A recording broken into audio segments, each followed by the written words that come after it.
Мене звати Стороженко Віктор. Взагалі я позивний мій Мавр.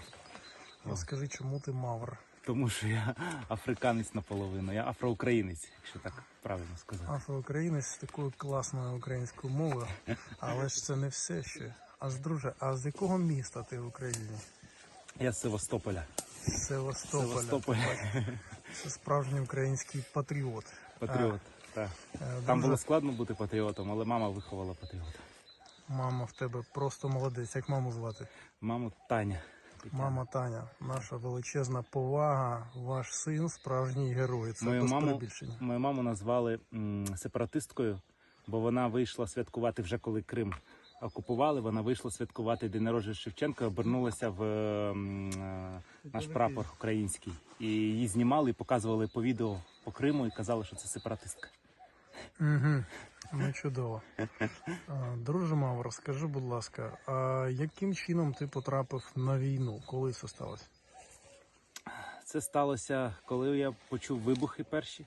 24 лютого. 24 лютого я почав вивозити, у мене син і вагітна дружина. Я їх вивіз за кордон і повернувся, і все. Я хотів вступити в гонор, але вони щось казали, там треба час, і я сказав, я не буду чекати, я вступлю до першого, хто візьме, і Свобода була першою, хто мене взяв. Тобто афроукраїнець, нікнейм Мавр, вступив до націоналістичного легіону Свобода. Так.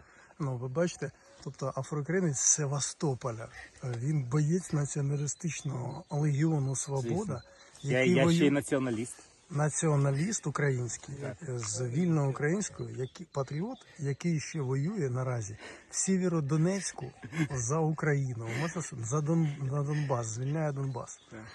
Це просто взагалі. Це російська пропаганда зробила націоналізм і нацизм одним, а це насправді різні речі.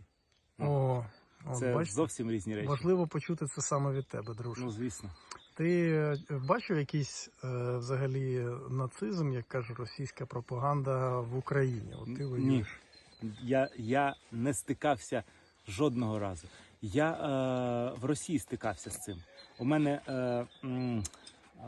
дядя африканець, який в Москві розказував мені, що він сідає в таксі і їздить тільки від точки до точки, бо там расизм дуже розповсюджений. Ну, на той час був, коли мені тоді було 15 років. От. Я зараз не знаю, я там не був і не хочу там бути. От. Вони ж все розказують, як вони люблять всі народи, але це ж ще той. От.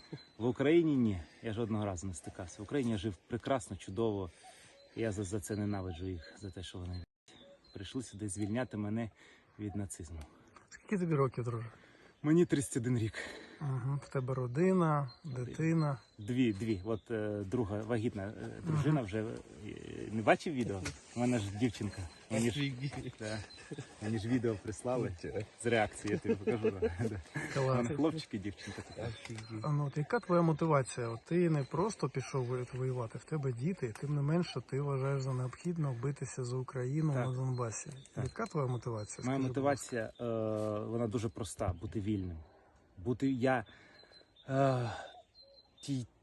Ту свободу, яку ми маємо в Україні, це просто неймовірно. Ми можемо все. Ну от я міг все. Мені не подобалась влада, я казав це. Там могли щось, але це не те, що в Росії. Це по-перше, а по-друге, у мене ще дуже почуття справедливості загострене. Це несправедливо. От, я не хочу їх тут мати, я не хочу з їхньою диктатурою, з їх хернею, коли тебе за репости садять. Я не хочу. Я хочу, щоб мій син жив так, як я жив. Вільно, щось не подобається, репости, постать, вийти з плакатом. Я Майдан простояв. Я і на Майдані за це стояв. Коли побили студентів, мене не побили, я ж був студентом, мене не побили тоді на Майдані, бо нас вже залишалося 30 людей, і ми з дружиною, тоді ще дівчиною, махнули рукою, такі, все втрачено, і поїхали. І вночі їх побили. От. І це для мене був шок.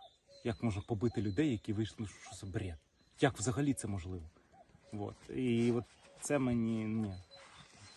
А потім зґвалтована Буча, ти що, ні. Ти що, це виродки. У них до нас реально класова ненависть. Класова.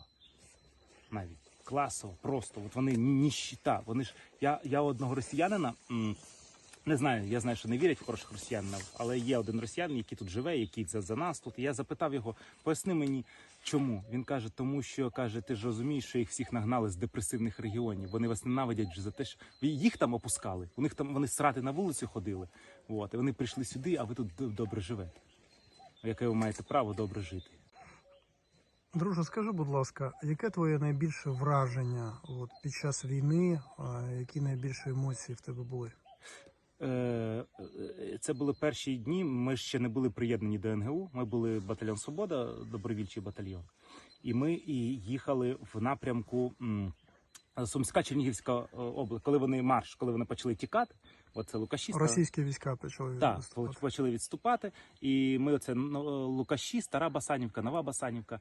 Найбільше враження, коли у мене мурашки по шкірі бігли, коли нас зустрічали в цих селах.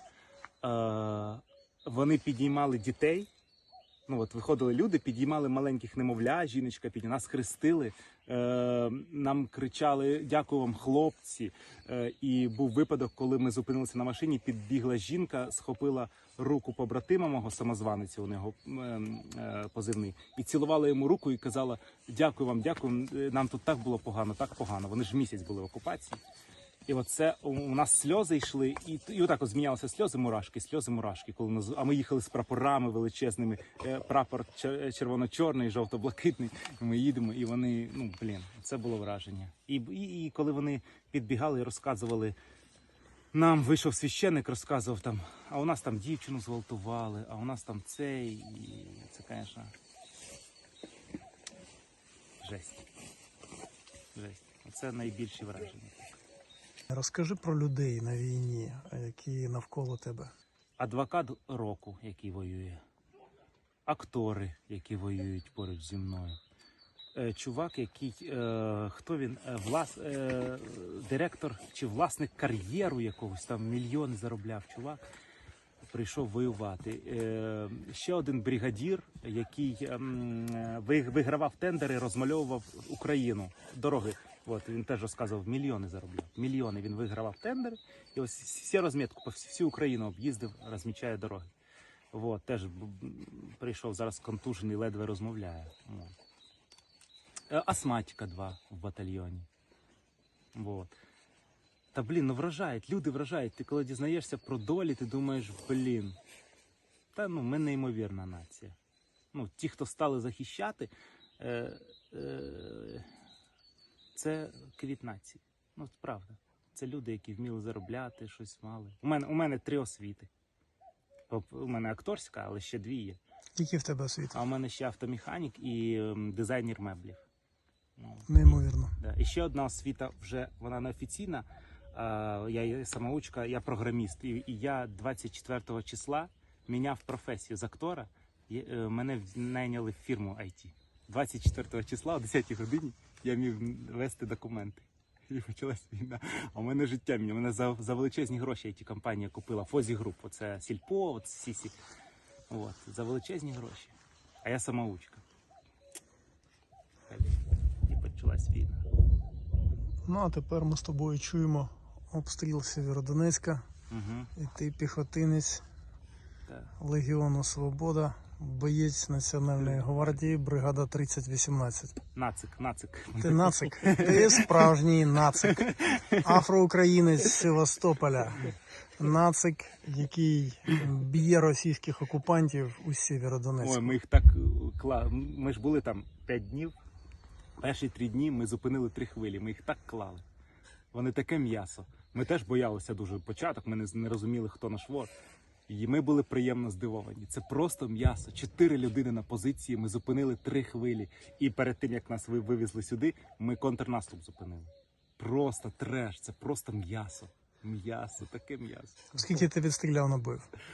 Ой, я не пам'ятаю, та ти що, у нас там, у мене є відео, де я там, правда, знімав кота, але там видно наші гільзи, там ти що, я не знаю. У мене 45 рожок був порожній, я поміняв на 30, і потім ще забив 45 і ще його вистріляв.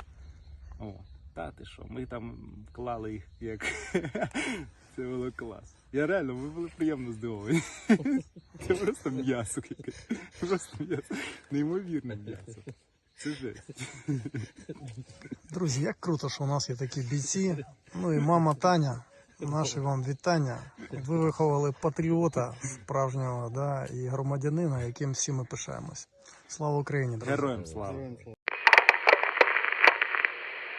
В якийсь момент стався такий крінж, що ми почали сміятися. Я подумав, що ми вже померли, і зараз відбувається, знаєш, бред. Просто бред, і це галюцинація, знаєш, як від ЛСД. Що сталося? От ми там б'ємо одних, інших, і тут раптом з дерева вискакує чувак, отак от вискакує з дерева і заскакує за дерево. Потім він вискакує знову із дерева, його весь цей час тримає расіст на мушці, і ми ржати починаємо. Це як в дешевому кіно. Він так от вискакує, падає і починає котитися отак от до іншого дерева. Я серйозно тобі кажу. От серйозно. І я починаю ржати. От прикинь, де бій, ми починаємо сміятися, і ти думаєш, цього бути не може, як в індійському дешевому кіно. Потім він катиться за дерево, воно таке худеньке дерево, і дві гілочки. І він між цими гілочками виглядає, знову падає, котиться, піднімається, і його расіст в голову. І ми просто сміємося. І ми не розуміємо, що відбувається. Просто. Але щоб ти розумів, як почався бій, ти офігієш. От серйозно офігієш. Ми сидимо, і на наше перехрестя виїжджає чувак на велосипеді з сучкою. На велосипеді. А КСУ? Доповняю. Автомат? Да, укорочений автомат Калашникова. Тік-так починає по ньому стріляти. Він намагається спригнути з велосипеда і взяти сучку, і, звісно, його вбивають. І ми сидимо 40 хвилин, і всі такі, що? На велосипеді?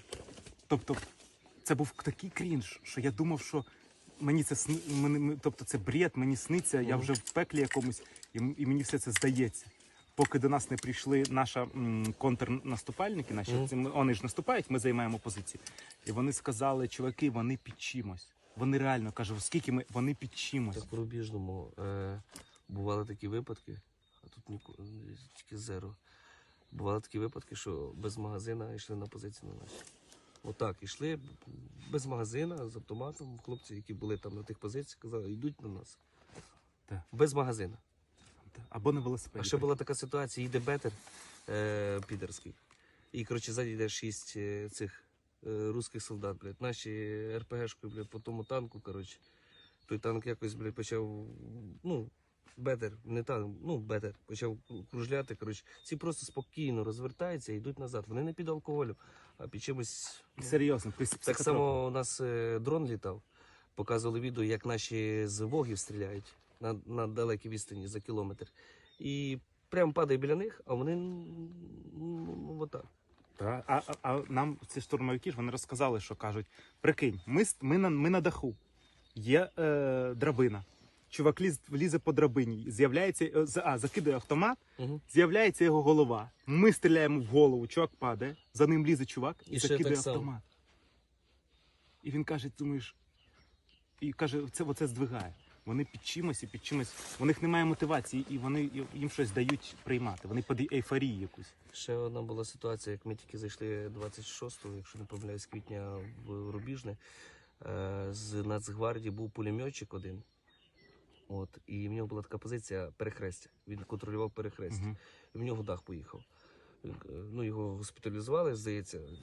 Це так розказали людина через людину, але факт стається фактом, що він 4 дня вбивав людей. Він каже, заберіть мене звідси, я вже заморився. Тобто я вже не можу це приносити, вбивати. Я вже не можу пити воду, ходити в туалет і вбивати. Ми так 3 дні, прикинь. Просто криша їде. Сафарі, і він каже, теж, брали галюни, це все.